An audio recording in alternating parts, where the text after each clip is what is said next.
എടോ മേന്നെ, എന്നെ താഴെ ഇറക്കാൻ താൻ കളിച്ച കളി വളരെ ചീപ്പായി പോയി.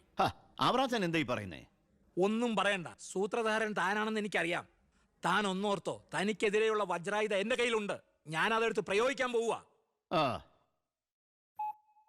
പ്രധാന വാർത്തകൾ. കേരള മുഖ്യമന്ത്രി പി കെ എബ്രഹാം രാജിവെച്ചു. നിയമസഭ പിരിച്ചുവിടാൻ ഗവർണറുടെ ശുപാർശ. അവറാച്ചൻ രാജിവെച്ചൊഴിഞ്ഞാ പോരെ, മന്ത്രിസഭ പിരിച്ചുവിടേണ്ട വല്ല കാര്യമുണ്ടോ? പോണ പോക്കിലെല്ലാം തൊലയട്ടെ എന്ന് കരുതി കാണും. ഉത്തരത്തിലിരിക്കുന്ന എടുക്കാൻ പോയി ഇപ്പൊ കക്ഷത്തിരുന്ന പോയില്ലേ? ഞാൻ ഉദ്ദേശിച്ച നാളത്തെ പത്രവാർത്തകളെയാണ്. ഇപ്പോൾ കിട്ടിയ വാർത്ത, കേരള നിയമസഭ പിരിച്ചുവിട്ടു, തെരഞ്ഞെടുപ്പ് ഉടൻ. ഇനിയൊരു തെരഞ്ഞെടുപ്പിനെ നേരിടാനോ മുഖ്യമന്ത്രിയാവാനോ ഞാനില്ല. അതെന്താ, KDF ഭൂരിപക്ഷം കിട്ടില്ല എന്ന് കരുതിയിട്ട്? അല്ല, ഒന്നുകൂടി ആലോചിച്ചിട്ട്. ഇല്ലടോ, എനിക്ക് മടുത്തു. വേണ്ട, ഞാൻ നിർബന്ധിക്കുന്നില്ല. അപ്പൊ പിന്നെ അടുത്ത മുഖ്യമന്ത്രി എന്താ ഇത്ര സംശയം? താൻ തന്നെ. എന്താ, എന്തു പറ്റി? ഒന്നുമില്ല. ഇനി മുഖ്യമന്ത്രി സ്ഥാനത്തേക്ക് പറ്റിയ ഏക നസ്രാണി താൻ മാത്ര. മുഖ്യമന്ത്രി തൊമ്മൻ ചാക്കോ. ഞാനിത് സ്വപ്നത്തിൽ പോലും ആഗ്രഹിച്ചിട്ടില്ല. ഒന്ന് ചുമ്മാ പോടോ. ഞാൻ മാറണമെന്ന് താൻ മനസ്സുകൊണ്ട് ആഗ്രഹിച്ചിട്ടില്ലടോ തനിക്ക് മുഖ്യമന്ത്രി ആവാൻ. ഞാനോ? എന്താ ഈ പറയണേ? Excuse me sir. വാ വാ വാ. എന്തിനാ സാർ എന്നെ അത്യാവശ്യമായിട്ട് വിളിപ്പിച്ചത്? സന്തോഷമുള്ള ഒരു കാര്യം പറയാനാ വിളിപ്പിച്ചത്. പറയട്ടോടോ. തന്നെ ചിറ്റാരിക്കര മണ്ഡലത്തിലെ സ്ഥാനാർത്ഥിയാക്കണമെന്ന എല്ലാവരുടെയും താല്പര്യം. എന്താ? അപ്പൊ അച്ഛൻ? എടോ, മേനോന്റെ പേരിൽ അഴിമതി ആരോപണവും കേസും ഒക്കെ ഉള്ള നിലയ്ക്ക് 8 നിലയിൽ പൊട്ടുമെന്ന കാര്യത്തിൽ സംശയമില്ല. നമ്മുടെ മുന്നണിക്ക് ഭൂരിപക്ഷം കിട്ടുമെന്ന് ഉറപ്പില്ലാത്ത സാഹചര്യത്തിൽ ഒരു സീറ്റ് കളഞ്ഞു കുളിക്കാൻ പറ്റില്ല. താൻ ഒന്നുകൊണ്ടും പേടിക്കണടോ, താൻ ജയിക്കും. വർക്ക് തുടങ്ങിക്കോ. ഒരു MLA ആകണമെന്ന മോഹമൊന്നും ഇതുവരെ ഉണ്ടായിട്ടില്ല. എങ്കിലും പാർട്ടിയുടെ തീരുമാനം ഞാൻ ആദരവോടെ സ്വീകരിക്കുന്നു. All the best. Thank you sir. ജയിച്ച് MLA ആവുമ്പോ എന്നെ മുഖ്യമന്ത്രിയാക്കാൻ കൂടെ നിൽക്കണേ.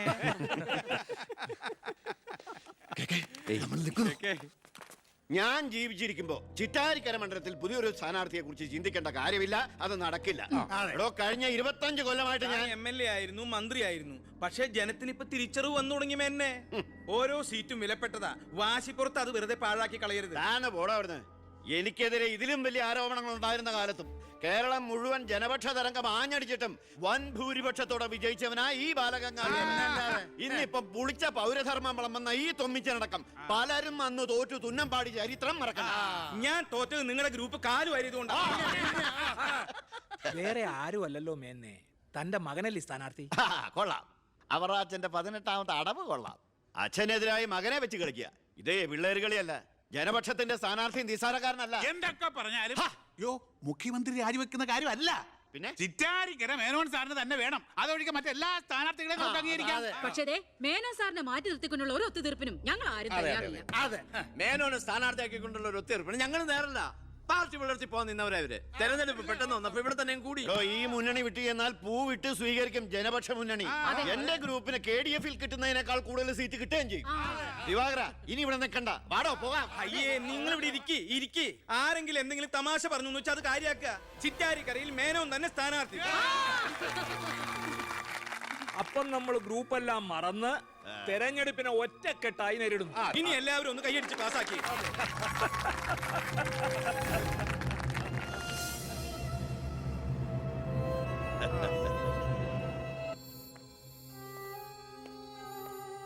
വിഷമിക്കണ്ടടോ, താൻ ചെറുപ്പമല്ലേ, ഇനി അവസരമുണ്ട് ഒരുപാട്. എനിക്കൊരു വിഷമമില്ല സാർ. ഒരു MLA ആകാൻ വേണ്ടി വ്രതം നോറ്റെടുക്കുന്ന ഒരാളല്ല ഞാൻ. അധികാരത്തിന്റെ അപ്പകഷ്ണം കിട്ടാൻ ചെയ്തു കൂട്ടിയ നെറുകേടുകളൊക്കെ പരസ്പരം മറക്കും, എല്ലാം പൊറുക്കും, എല്ലാവരും ഒന്നാക്കും. അധികാരം കിട്ടിക്കഴിയുമ്പോൾ പിന്നെയും തമ്മിൽ തല്ലും, പിരിയും. പക്ഷേ കൂടെ നിൽക്കുന്ന എന്നെ പോലുള്ള അണികൾക്ക് അത് ചിലപ്പോൾ ഉൾക്കൊള്ളാൻ കഴിഞ്ഞെന്ന് വരില്ല, എളുപ്പം ദഹിച്ചെന്ന് വരില്ല. വരട്ടെ സാർ.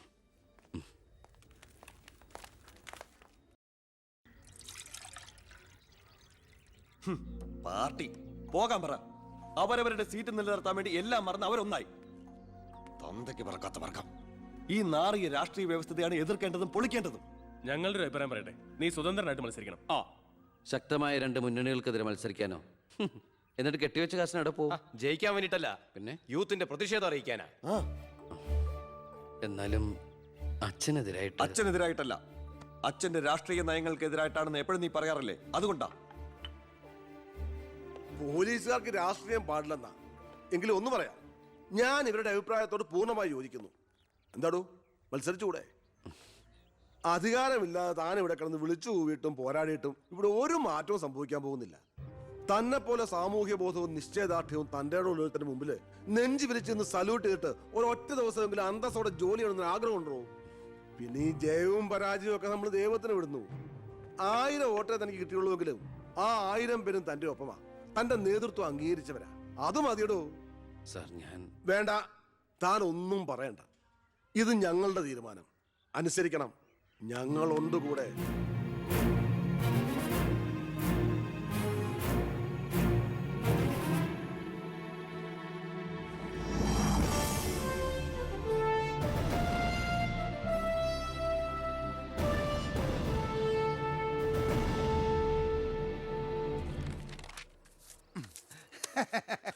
ഒരുപാട് തെരഞ്ഞെടുപ്പുകൾക്ക് ഞാൻ പോസ്റ്റർ ഒട്ടിച്ചിട്ടുണ്ട്. ഭയങ്കര രാശിയുള്ളവനാ ഞാൻ. ഞാൻ പോസ്റ്റർ ഒട്ടിച്ച ഒരു സ്ഥാനാർത്ഥിയും ഒരു ഇലക്ഷൻ ഇന്നേ വരെ ജയിച്ചിട്ടില്ല. അതെന്റെ ക്വാളിഫിക്കേഷൻ. എന്റെ അമ്മയുടെ സത്യം. 77 തെരഞ്ഞെടുപ്പിൽ ഞാൻ പോസ്റ്റർ ഒട്ടിച്ച സ്ഥാനാർത്ഥി തോമസ് ചാണ്ടി ഇടിവട്ടേറ്റ് മരിച്ചു. 84 സ്ഥാനാർത്ഥി പാണ്ടിലോറി കയറി മയ്യത്തായി. പിന്നെ മരിക്കാത്ത സ്ഥാനാർത്ഥികൾക്ക് കെട്ടിവെച്ച കാശ് പോലും കിട്ടില്ല. പിന്നെ മൈക്ക് അനൗൺസ്മെന്റിൽ ഞാൻ ബഹുമെടുക്കാനാ. മൈക്ക് അലവൻസ് അല്ല, മൈക്ക് അനൗൺസ്മെന്റ്. അത് തന്നെ ഞാനും പറഞ്ഞത്. എനിക്കറിഞ്ഞൂടെ? ഇവനെ നീ എന്റെ മാനം കളയരുത് ഈശ്വര. ഇവന്റെ കെട്ടിവെച്ച കാശെങ്കിലും കൊടുത്തേക്കണേ. ഇല്ല, ഇവന്റെ കാര്യം എനിക്കറിയാൻ പാടില്ല. ഈ തെരഞ്ഞെടുപ്പിൽ ഞാൻ സ്വതന്ത്രനായി മത്സരിക്കുന്നത് ഇവിടുത്തെ രാഷ്ട്രീയ കച്ചവടക്കാരോട് ജനങ്ങൾക്കുള്ള പ്രതിഷേധം അറിയിക്കാനാണ്. എന്റെ പ്രിയപ്പെട്ട നാട്ടുകാരെ,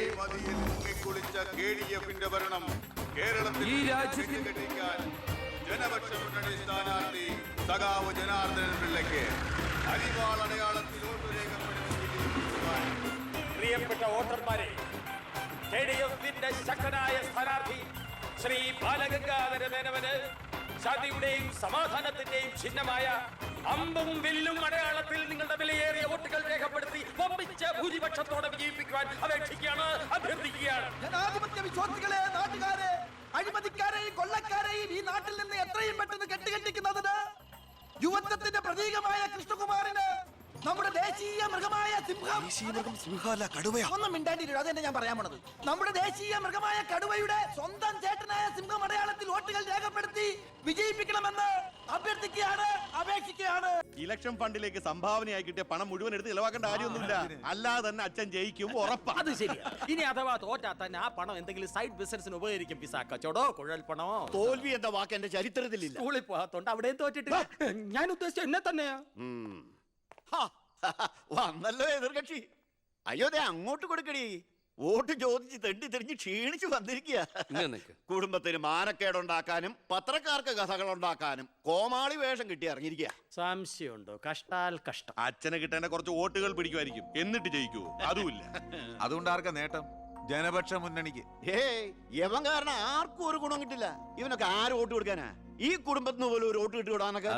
ഇവിടുന്ന് ഒരു വോട്ട് എനിക്ക് ഉറപ്പുണ്ട്. എന്റെ അമ്മയുടെ അല്ലമ്മേ. അമ്മയുടെ വോട്ട് ചോദിക്കാൻ വന്നേക്കണം. വോട്ട് ചോദിക്കാൻ വന്ന മകനെ ആട്ടിപ്പായിക്കണ്ടായിരുന്നു. സുഹൃത്തുക്കളെ, നിങ്ങൾക്ക് എല്ലാവർക്കും അറിയാം, കഴിഞ്ഞ 25 വർഷമായിട്ട് എന്റെ നാട്ടുകാർ എനിക്ക് തീരെഴുതി തന്നിട്ടുള്ള മണ്ഡലമാണ് ചിറ്റാരിക്കര. അതൊരു പോരായ്മ തന്നെയാണ്. അതെ അതെ, എന്ന് എതിർ പാർട്ടിക്കാർ പറയുമെന്ന് ഞാൻ ഉദ്ദേശിച്ചത്. ചിറ്റാരിക്കരയിൽ നിന്നും കേരളക്കര മൊത്തം KSRTC ബസ് സർവീസ് ഇല്ലേ? ഗതാഗത മന്ത്രിയായിരുന്നപ്പോ ഞാൻ ചെയ്തതാ ഈ നാടിന് വേണ്ടി ഇതൊക്കെ. ഇനി ഈ നാട്ടിലെ പട്ടിണിപ്പാവങ്ങൾക്ക് വേണ്ടി ഒരു എയർപോർട്ട്, അതാണ് എന്റെ സ്വപ്നം. പട്ടിണി പാവങ്ങൾക്ക് എയർപോർട്ട് അത്യാവശ്യമല്ലേ? ലണ്ടനിൽ പോവാൻ, അതെന്തിന് വെളിക്കിരിക്കാൻ. ഈ നാടിനെ സ്വർഗതുല്യമാക്കാൻ നിങ്ങൾ എന്നെ വിജയിപ്പിച്ച് മന്ത്രിയാക്കി ചിറ്റാരിക്കരയുടെ പാരമ്പര്യം നിലനിർത്തണമെന്ന് ആഹ്വാനം ചെയ്തുകൊണ്ട് നിർത്തുന്നു. ജയ് ഹിന്ദ്. അടുത്തതായി 2 പ്രമുഖ മുന്നണി സ്ഥാനാർത്ഥികൾക്കെതിരെ സ്വതന്ത്രനായി മത്സരിക്കുന്ന ബി കൃഷ്ണകുമാറിന് എന്താണ് പറയാനുള്ളത് നമുക്ക് നോക്കാം. സ്വന്തം അച്ഛനെതിരെ മത്സരിക്കുന്ന ആണല്ലോ. പ്രിയമുള്ളവരെ, ബഹുമാന്യരായ എന്റെ 2 എതിർ സ്ഥാനാർത്ഥികളുടെ മോഹനസുന്ദര വാഗ്ദാനങ്ങളും വീരവാദങ്ങളും നിങ്ങൾ കേട്ടുകഴിഞ്ഞു. നടക്കാത്ത വാഗ്ദാനങ്ങൾ നൽകി നിങ്ങളെ വഞ്ചിക്കാൻ ഞാൻ തയ്യാറല്ല. പക്ഷേ ഒരു കാര്യം നിങ്ങളെ അറിയിക്കാൻ ഞാൻ ഈ അവസരം ഉപയോഗിക്കുകയാണ്. ശക്തമായ 2 മുന്നണികൾക്കെതിരെ മത്സരിക്കുന്ന ഒരു സ്വതന്ത്ര സ്ഥാനാർത്ഥിയാണ് ഞാൻ. വിജയസാധ്യത വളരെ കുറവായി എനിക്ക് ഇവിടുത്തെ പല പ്രമുഖ വ്യവസായികളും പ്രമാണിമാരും കുറച്ച് പാരിതോഷികങ്ങൾ തന്നിട്ടുണ്ട്.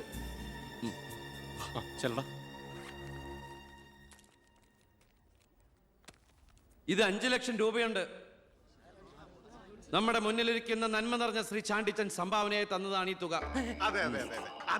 ഇത് 3 ലക്ഷം വ്യവസായ പ്രമുഖൻ കോശിയുടെ വക. ഇത് 2 ലക്ഷം അബ്കാരി നമ്പീശന്റെ വക.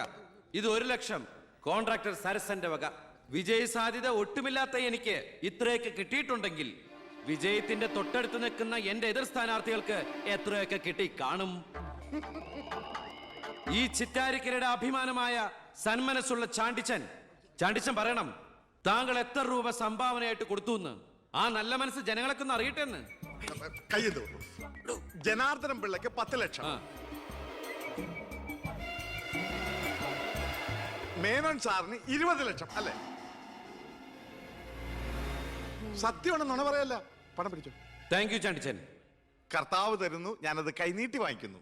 എങ്ങനെയുണ്ട്? ടിവിയിൽ വരുക കേട്ടല്ലോ. ഇതുപോലെ എത്ര ലക്ഷങ്ങൾ ഇവരുടെ കൈകളിൽ എത്തിക്കാണും. അതിവിടെ വെളിപ്പെടുത്താൻ ഈ സ്ഥാനാർത്ഥികൾ തയ്യാറാണോ?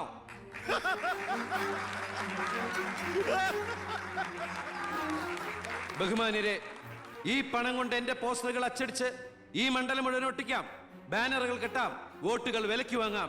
പക്ഷേ ഞാനത് ചെയ്യില്ല. 25 കൊല്ലമായിട്ട് നിങ്ങൾ ജയിപ്പിച്ചു വിടുന്ന ശ്രീ ബാലഗംഗാധര മേനോന്റെ മണ്ഡലത്തിലെ ജനറൽ ഹോസ്പിറ്റലിൽ ഒരു ആംബുലൻസ് ഉണ്ടോ? അത്യാവശ്യ സൗകര്യങ്ങളുണ്ടോ? പ്രിയമുള്ളവരെ, ചാണ്ടിച്ചൻ തന്ന 5 ലക്ഷം രൂപ ഇവിടുത്തെ ജനറൽ ഹോസ്പിറ്റലിന് ആംബുലൻസിനും മറ്റുള്ള സൗകര്യങ്ങൾക്കും വേണ്ടി ചാണ്ടിച്ചന്റെ പേരിൽ ഞാനിത് ഇന്ത്യ വിഷൻ ഏൽപ്പിച്ചുകൊള്ളുന്നു. ഞാൻ സമ്മതിക്കൂല. സുഹൃത്തുക്കളെ, ബാക്കിയുള്ള ഈ തുക പാവപ്പെട്ട കുട്ടികളുടെ പഠിപ്പിനും ഭക്ഷണത്തിനും അതുപോലെ ആരോരുമില്ലാത്ത വൃദ്ധജനങ്ങളുടെ സൗജന്യ ചികിത്സയ്ക്കുമായി ഈ തുക തന്ന ആളുകളുടെ പേരിൽ തന്നെ ഞാനിത് ഇന്ത്യ വിഷന് കൈമാറുന്നു. ജയ് ഹിന്ദ്.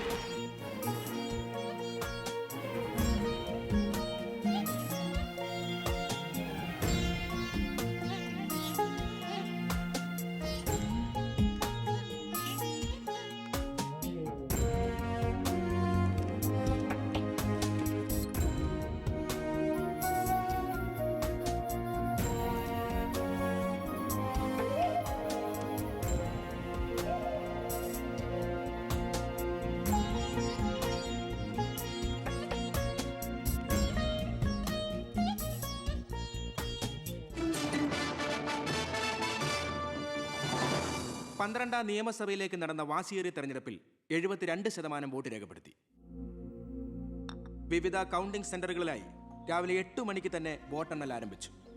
ആകെയുള്ള 140 സീറ്റുകളിൽ ഫലമറിഞ്ഞ 120 മണ്ഡലങ്ങളിൽ KDF 61, ജനപക്ഷ മുന്നണി 59 സീറ്റ് നേടിയിട്ടുണ്ട്. കേരളത്തിലെ മുന്നണി സമവാക്യങ്ങളെ അട്ടിമറിക്കാൻ പോകുന്ന പുതിയൊരു രാഷ്ട്രീയ ധ്രുവീകരണത്തിനുള്ള സാധ്യതയാണ് ഇപ്പോൾ നമ്മുടെ മുന്നിലുള്ളത്. ഒരുപക്ഷെ കേരളത്തിലെ അടുത്ത മന്ത്രിസഭ ഒരു തൂക്ക് മന്ത്രിസഭയായിരിക്കും. ഹലോ, എണ്ണിത്തീരാറായോ? ജനപക്ഷ മുന്നണി സ്ഥാനാർത്ഥി 4612 വോട്ടിന് അച്ഛൻ ലീഡ് ചെയ്യുന്നുണ്ട്. അടുത്ത CM അച്ഛൻ തന്നെ. ഇപ്പോൾ കിട്ടിയ വാർത്ത, പുതുശ്ശേരി മണ്ഡലത്തിൽ KDF സ്ഥാനാർത്ഥി തൊമ്മൻ ചാക്കോ 4000 വോട്ടുകൾക്ക് വിജയിച്ചു. ഇത്തവണയും ഭരണം ലഭിച്ചാൽ KDF-ൽ മുഖ്യമന്ത്രിയാകാൻ സാധ്യതയുള്ള ആളാണ് തൊമ്മൻ ചാക്കോ. വയനാട് ജില്ലയിലെ സംവരണ സീറ്റിൽ KDF സ്ഥാനാർത്ഥിയും ആദിവാസി നേതാവുമായ ശ്രീ പൊറ്റക്കുഴി ചെല്ലപ്പൻ തെരഞ്ഞെടുക്കപ്പെട്ടു. ഇപ്പോൾ കിട്ടിയ വാർത്ത, ചിറ്റാരിക്കര മണ്ഡലത്തിലെ വോട്ടെണ്ണൽ പൂർത്തിയായി. സംസ്ഥാനം ഏറെ ഉറ്റുനോക്കിയ മണ്ഡലമായിരുന്നു ചിറ്റാരിക്കര. മുൻ മന്ത്രിയും KDF സ്ഥാനാർത്ഥിയുമായ ശ്രീ ബാലഗംഗാധര മേനോൻ മുന്നിട്ട് നിന്നിരുന്നുവെങ്കിലും ഇപ്പോൾ 3ാം സ്ഥാനത്തേക്ക് പിന്തള്ളപ്പെട്ടു. ഇരു മുന്നണികളെയും പരാജയപ്പെടുത്തി സ്വതന്ത്ര സ്ഥാനാർത്ഥി P. കൃഷ്ണകുമാർ വിജയിച്ചിരിക്കുന്നു. KDF-ന്റെ സജീവ പ്രവർത്തകനും യൂത്ത് വിങ്ങിന്റെ ജില്ലാ സെക്രട്ടറിയുമായിരുന്ന കൃഷ്ണകുമാർ തെരഞ്ഞെടുപ്പ് പ്രഖ്യാപന വേളയിലാണ് രാഷ്ട്രീയ അഭിപ്രായ ഭിന്നതയെ ചൊല്ലി സ്വതന്ത്രനായി മത്സരിക്കാൻ തീരുമാനിച്ചത്.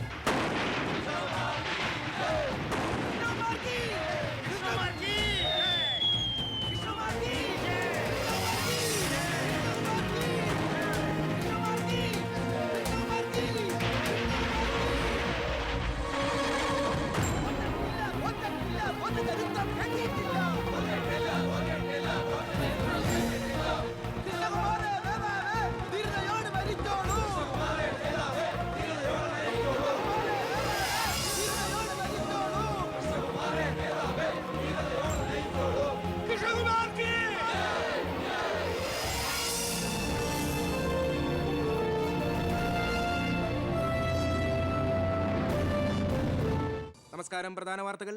തെരഞ്ഞെടുപ്പ് ഫലം പൂർത്തിയായപ്പോൾ വ്യക്തമായ ഭൂരിപക്ഷം ആർക്കും ലഭിക്കാത്തതിനാൽ കേരള രാഷ്ട്രീയം അനിശ്ചിതത്വത്തിൽ. ഇരു മുന്നണികളും സജീവ ചർച്ചയിലാണ്. കഴിഞ്ഞ തവണ 100 സീറ്റ് നേടിയ മുന്നണിയാ, ഇത്തവണ അത് 70 സീറ്റിൽ ഒതുങ്ങി. അത് നിങ്ങളുടെ ഭരണത്തിന്റെ നേട്ടാ. അത് നിങ്ങൾ കാലുവാരി കൊണ്ട് സംഭവിച്ചതാ. ഇങ്ങനെ പരസ്പരം പഴിയാരാതെ ഇനി എന്ത് വേണമെന്നാണ് ആലോചിക്കേണ്ടത്. എന്തൊക്കെ പറഞ്ഞാലും മുഖ്യമന്ത്രി രാജിവെക്കണം. രാജിവെക്കാൻ ഇവിടെ ആരും മുഖ്യമന്ത്രി ആയിട്ടില്ലടോ. നമുക്ക് ഇവിടെ ഭരിക്കാൻ പറ്റുമെന്ന് ഒരു തീരുമാനമായിട്ടില്ല. എന്തായാലും 69 സീറ്റ് വെച്ച് പ്രതിപക്ഷത്തിന് മന്ത്രിസഭ ഉണ്ടാക്കാൻ പറ്റില്ല. പക്ഷേ കൃഷ്ണകുമാർ നമ്മളോടൊപ്പം നിന്നാലേ നമുക്ക് ഭരിക്കാൻ പറ്റൂ. എന്നാലേ 71 തികയൂ. കൃഷ്ണകുമാർ അതിന് തയ്യാറാവോ? സീറ്റ് കൊടുക്കാത്തതിന്റെ ദേഷ്യം കാണില്ലേ? ഞാൻ ഇതിനെക്കുറിച്ച് അവനോടൊന്ന് സംസാരിച്ചു. അവൻ ഇങ്ങോട്ടൊന്ന് വരാമെന്ന അർത്ഥസമ്മതം മൂളിയിട്ടുമുണ്ട്. മേനോൻ മത്സരിക്കണ്ട, മോൻ മത്സരിച്ചാ മതിയെന്ന് ഈ മേനോനോട് ഞാൻ 100 വട്ടം പറഞ്ഞതാ. താ കേട്ടില്ല. അതെന്റെ രാഷ്ട്രീയ തന്ത്രം. മകനെ നിർത്തിയിരുന്നെങ്കിൽ പ്രതിപക്ഷം പറയും മക്കൾ രാഷ്ട്രീയമെന്ന്. അച്ഛന്റെ പിൻബലമില്ലാതെ മക്കൾ സ്വയം വളരണം. അവനത് തെളിയിച്ചു. അതിനുവേണ്ടിയാ ഞാൻ എതിർത്തത്. വരണം വരണം വരണം.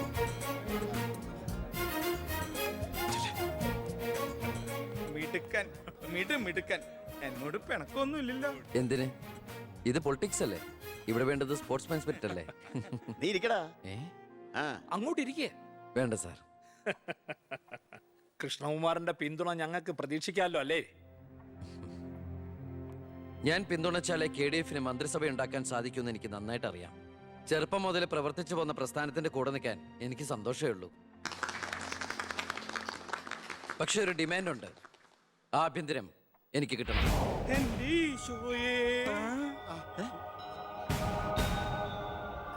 ഞാൻ ആ കാര്യം പറയാനിരിക്കായിരുന്നു. Home minister ആകാനോ? അത് നടപ്പില്ല. മന്ത്രി ആകണമെങ്കിലേ വകുപ്പിനെ കുറിച്ച് അറിയണം, പ്രവൃത്തി വരികയോ വേണം. ആരതൊക്കെ പഠിച്ചിട്ട് ഇവിടെ മന്ത്രിയാണത്? ദിവാരേട്ടൻ ഗതാഗത മന്ത്രിയായിട്ട് ഇരുന്നിട്ടില്ലേ? പണ്ടങ്ങോ ബസ്സിൽ കയറിയതാണോ പ്രവൃത്തി പരിചയം? വണ്ടി ഓടിക്കാൻ അറിയോ ദിവാരേട്ടന്? വേണ്ട. ആക്സിലേറ്റർ ക്ലച്ചും ബ്രേക്കും തിരിച്ചറിയോ? ഇല്ല. ഇതായിരിക്കണേ കിഴിപ്പുള്ളി സാറ്. പണ്ട് വിദ്യുച്ഛക്തി വകുപ്പ് കൈകാര്യം ചെയ്തിരുന്ന ആളല്ലേ? ഒന്ന് ചോദിച്ചോട്ടെ, ഈ വിദ്യുച്ഛക്തി എങ്ങനെ ഉണ്ടാക്കുന്നേ? പറയട്ടോ. അത് വെള്ളത്തിന്ന്. ആണോ? പിന്നെന്താ വെള്ളത്തിൽ തൊട്ട ഷോക്ക് അടിക്കാത്ത? പറയാൻ അതൊക്കെ എന്തിനാ നമ്മൾ അറിയുന്നേ? സ്വിച്ച് ഇട്ടാ കറണ്ട് വരുന്നുണ്ടോ? അത് മാത്രം അറിഞ്ഞാ മതി. അതറിയില്ല. യവൻ പറയുന്നതിലും കാര്യമുണ്ടെന്നേ. പിന്നെന്താ ഷോക്ക് അടിക്കാത്ത? നമ്മളെന്തിനാ വല്ലവന്റെയും കാര്യം ആലോചിച്ച് തല ഉണ്ടാക്കുന്നേ?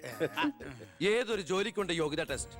സത്യത്തിൽ മന്ത്രിയാകാനും വേണം ഒരു പരീക്ഷ. ഈ IAS IPS ഒക്കെ പോലെ IIPS, Indian institute of political science, അത് പഠിക്കണം. അല്ലെങ്കിൽ വേണ്ട. മിനിമം യോഗ്യത 10ാം ക്ലാസ് പാസ്സാവണമെന്ന് പറഞ്ഞാൽ ഇവിടെ ഇരിക്കുന്ന പലരും ഓടിപ്പോണ്ടി വരും. ഈ തെരഞ്ഞെടുപ്പ് എന്ന് പറയണത് തന്നെ ഒരു പരീക്ഷയാ. ആ പരീക്ഷ പാസ്സായവർക്ക് മാത്രമേ മന്ത്രിയാവാൻ പറ്റൂ. അതൊരു പരീക്ഷയല്ല സാറേ, പരീക്ഷണമാണ്. ഇവനെങ്കിലും ശരിയാവോ എന്നുള്ള ജനങ്ങളുടെ പരീക്ഷണം.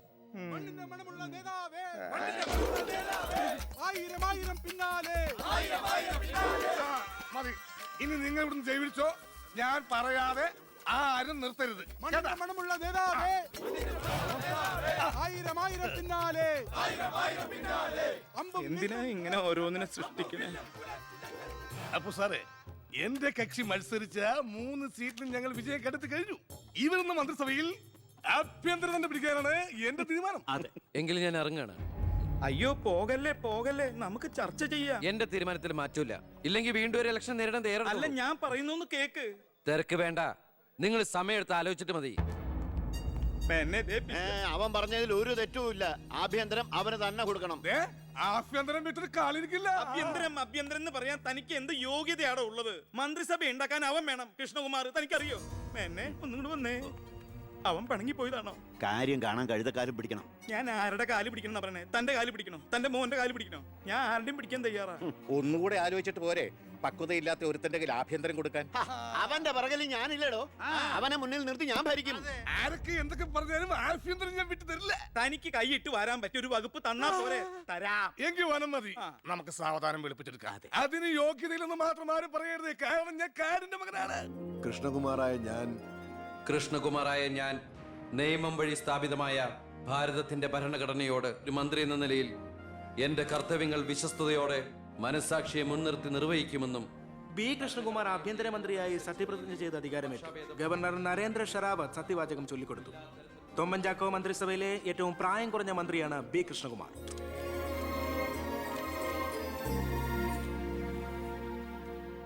പുര കത്തുമ്പോൾ വാഴ വെട്ടുന്നു എന്ന രീതിയിലല്ലേ ഭൂരിപക്ഷം തികയ്ക്കാൻ ബുദ്ധിമുട്ടിയ KDF-ൽ നിന്നും നിങ്ങൾ ആഭ്യന്തരമന്ത്രി സ്ഥാനം വില പറഞ്ഞു വാങ്ങിച്ചത്? എനിക്ക് കിട്ടിയ അവസരവും ഉപയോഗിച്ചു എന്നുള്ളത് ശരിയാണ്. അത് പക്ഷേ എന്റെയും കുടുംബത്തിന്റെയും സാമ്പത്തിക ഭദ്രത അരക്കെട്ട് ഉറപ്പിക്കാനോ അധികാര ദുർവിനിയോഗത്തിനോ അല്ല, മറിച്ച് എനിക്ക് കിട്ടിയ ഈ അധികാരം ജനനന്മയ്ക്കായി വിവേകത്തോടെ ഉപയോഗിക്കാനാണ്. അച്ഛനെതിരെ മത്സരിച്ചപ്പോഴുണ്ടായ മാനസികാവസ്ഥ? ഞാൻ അച്ഛനെതിരായിട്ടല്ല, അച്ഛന്റെ രാഷ്ട്രീയ നയങ്ങൾക്കെതിരെയാണ് മത്സരിച്ചത്. രാഷ്ട്രീയം വ്യക്തിനിഷ്ഠമല്ല. അച്ഛനെ തോൽപ്പിച്ചപ്പോൾ എന്തു തോന്നി? ഞാനല്ലോ തോൽപ്പിച്ചത്, ജനങ്ങളല്ലേ. രാഷ്ട്രീയക്കാർ കൊള്ളരുതായ്മ കാണിച്ചാൽ വോട്ടിങ്ങിലൂടെ പുറത്താക്കാൻ ജനങ്ങൾക്ക് അവകാശമുണ്ട്. അപ്പോൾ താങ്കളുടെ അച്ഛൻ ശ്രീ ബാലഗംഗാധരൻ ഒരു കൊള്ളരുതാത്തവരും അഴിമതിക്കാരും ഒക്കെ ആണെന്നാണോ ബഹുമാനപ്പെട്ട മന്ത്രി പറയുന്നത്? ഞാനൊരു വ്യക്തിയല്ല ഉദ്ദേശിച്ചത്. അച്ഛൻ കുറ്റവിമുക്തനാണെന്ന് തെളിയിക്കപ്പെട്ട താങ്കൾ ഈ മന്ത്രിസ്ഥാനം ഒഴിഞ്ഞ് അദ്ദേഹത്തിന് വീണ്ടും ഒരു അവസരം നൽകുമോ? അച്ഛൻ നിരപരാധിയാണെന്ന് തെളിഞ്ഞാൽ, പാർട്ടി ആവശ്യപ്പെട്ടാൽ എന്റെ മന്ത്രി പദവിയും MLA സ്ഥാനവും ഉപേക്ഷിക്കാൻ ഞാൻ തയ്യാറാണ്. കുറച്ച് സമയം, ഒരുപാട് കാര്യങ്ങൾ. അപ്പോ നമുക്ക് വീണ്ടും കാണാം.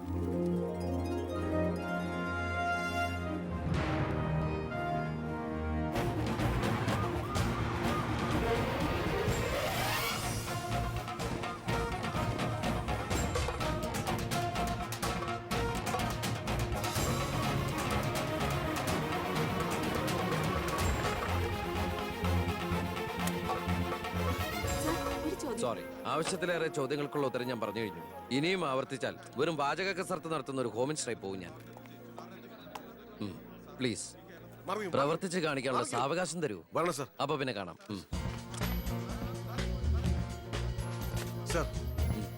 സാർ പറഞ്ഞില്ലേ കറപ്ഷൻ ഇല്ലാത്ത officers? DYSP Anantharaghavan, SI Pratap Varma. Sir please come.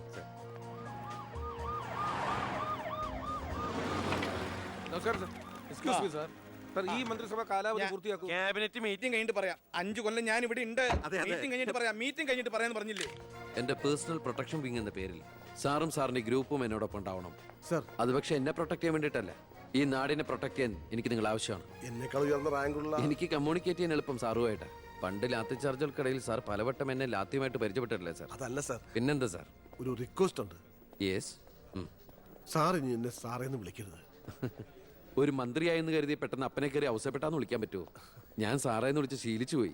നാവ് അങ്ങനെ വഴങ്ങും സാറേ. ഗുഡ് മോർണിംഗ് ആ അയ്യർ സാർ, ഇവരുടെ പുതിയ പോസ്റ്റിംഗിന്റെ കാര്യം ഞാൻ DGയോട് ഇൻഫോം ചെയ്തിട്ടുണ്ട്. Please take necessary steps. Okay. Hello, ഞാൻ പൗത്രനാ. നിന്റെ സത്യപ്രതിജ്ഞ ഞാൻ TV-യിൽ കണ്ടു. ഒരു യുവാവ് ഹോം മിനിസ്റ്ററായിട്ട് നീ ശരിക്കും ഷൈൻ ചെയ്ത് കേട്ടോ. ആരുടെയെങ്കിലും മുമ്പിൽ ഷൈൻ ചെയ്യണമെന്ന ഉദ്ദേശത്തോടെയല്ല ഞാൻ മന്ത്രിയായത്. പിന്നെ ഞാൻ നിന്റെ പെങ്ങടെ പേരിൽ ഒരു എസ്റ്റേറ്റ് വാങ്ങിയില്ലായിരുന്നോ? ഇവിടെ ഇപ്പൊ തേങ്ങയിടിയിൽ നടക്കുക. ഈ ഏരിയയിൽ കള്ളന്മാരുടെ ഭയങ്കര ശല്യമെന്നാണ് നാട്ടുകാർ പറയുന്നത്. നീ ഒരു 10-20 പോലീസുകാരെ ഇങ്ങോട്ട് ഏർപ്പാടാക്കണം. അവര് നിക്കട്ടെന്ന് കാവലിന്. അളിയന്റെ തേങ്ങയ്ക്ക് പ്രൊട്ടക്ഷൻ തരാനുള്ളതല്ല കേരള പോലീസ്. അവർക്ക് വേറെ ജോലിയുണ്ട്. മിസ്റ്റർ പൗത്രന് വേറെ എന്തെങ്കിലും പറയാനുണ്ടോ?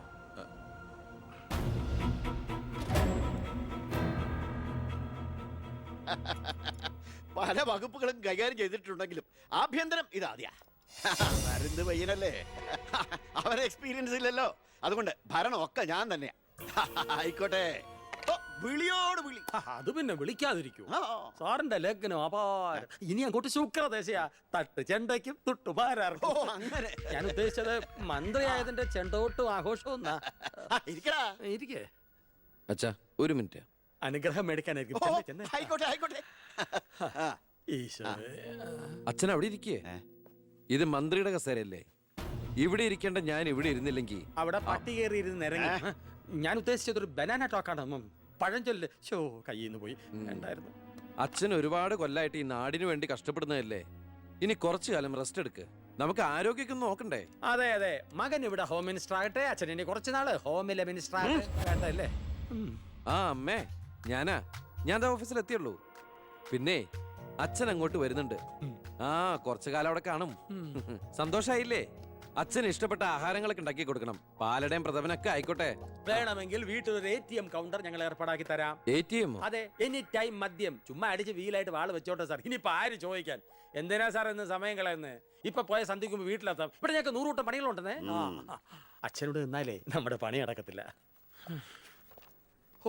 എന്തൊക്കെ ആഗ്രഹങ്ങളായിരുന്നു. പോകുന്ന പോക്ക് കണ്ടില്ലേ? CPU പോയ കമ്പ്യൂട്ടറിനെ പോലെ. സാർ, കളക്ടർ ഗോപിനാഥൻ കാണാൻ വന്നിട്ടുണ്ട്. വെയിറ്റ് ചെയ്യാൻ പറയൂ. കുറെ നേരമായി വെയിറ്റ് ചെയ്യുന്നു സാർ. കുറച്ചേരം കൂടി വെയിറ്റ് ടയർ സാറേ. Okay sir. ഇയാൾ ആരാ? സ്വാമിനാഥൻ അയ്യർ, M.Com LLB, എന്റെ PA. അയ്യോ, അപ്പൊ ഞാനോ? താൻ വേറെ 8ാം ക്ലാസ്സും കുസ്തിയില്ല. അപ്പൊ എന്റെ പോസ്റ്റ്? എടോ, നിന്ന നിൽപ്പിൽ മറുകണ്ഠം ചാടിയ തന്നെ ഞാൻ എങ്ങനെ വിശ്വസിക്കാനാ? ഇനി തിരികെ അങ്ങോട്ട് ചെന്ന് അവിടെ വിശ്വസിക്കില്ല. അതെന്റെ കുറ്റമല്ല. അപ്പൊ ഞാൻ എന്ത്? താനെന്തെങ്കിലും ചെയ്യും. അയ്യോ,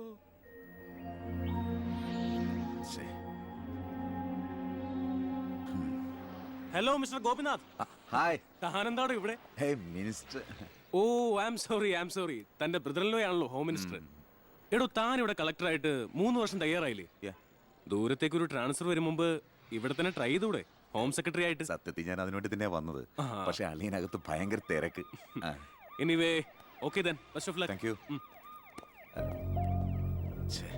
കഷ്ടം. മണിക്കൂർ 2 ഞാൻ കാത്തു നിൽക്കുന്നേ. എന്തൊരു തിരക്കായിരുന്നളിയാ. കേറിയപ്പോ തന്നെ ഇങ്ങനെ അളിയെ ഫയലിലേ അളിയനെ മച്ചം വെക്കാൻ വീട്ടില്.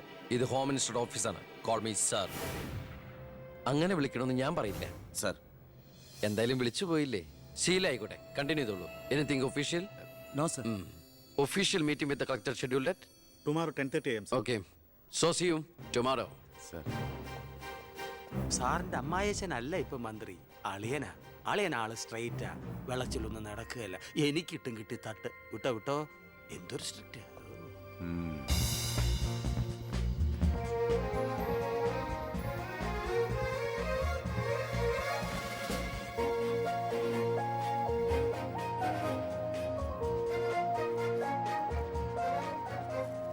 Welcome to police conference. Please come sir.